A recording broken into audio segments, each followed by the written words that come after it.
So, you had a great interview the other day with Manti Te'o. Right. What did you come away from that? Did you think he was truly innocent, or was he involved in any way?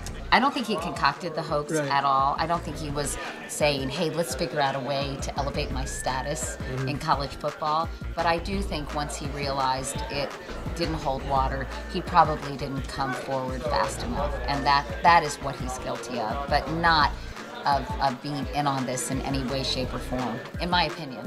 Here you are interviewing somebody. They're in the hot seat for a very embarrassing situation. How do you feel about that? Well, I try to be a combination of understanding and skeptical. You know, I try to ask the questions that I think people at home are wondering about. How could you be in love with a girl and never go to visit her when she's in a coma or has been diagnosed with leukemia? You know, how could you not go from San Diego to LA when she's in the hospital? How could you not arrange to meet her on other occasions?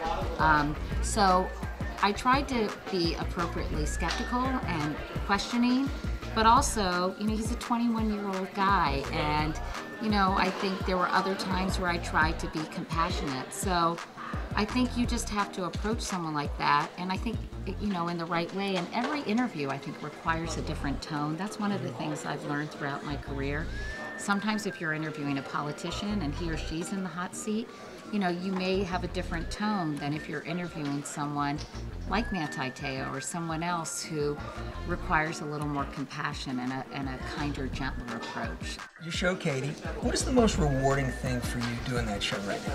I think that we get to tackle so many different things, and every day is different. You know, one day I might be interviewing Barbra Streisand or Sofia Vergara, you know, broach an important issue like human trafficking or you know, plastic surgery gone wrong or cosmetic procedures that have ended up in a nightmare situation.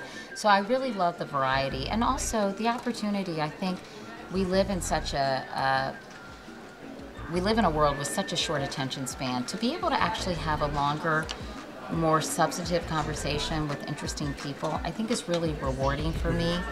And, you know, I feel like when people come on our show, you really get to know that person, because it's not a 4-minute interview with them promoting their latest whatever, throwing to the clip and saying, thanks, we're out of time.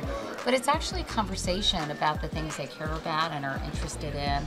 And it really gives you, I think, a window on what this person is all about. So I think that's really gratifying. It is for me, and I hope it is for people watching. I was very excited about having Bradley Cooper and Robert De Niro on the show, and David O. Russell, who directed Silver Linings Playbook. That, to me, was a template of what I want to do on this show.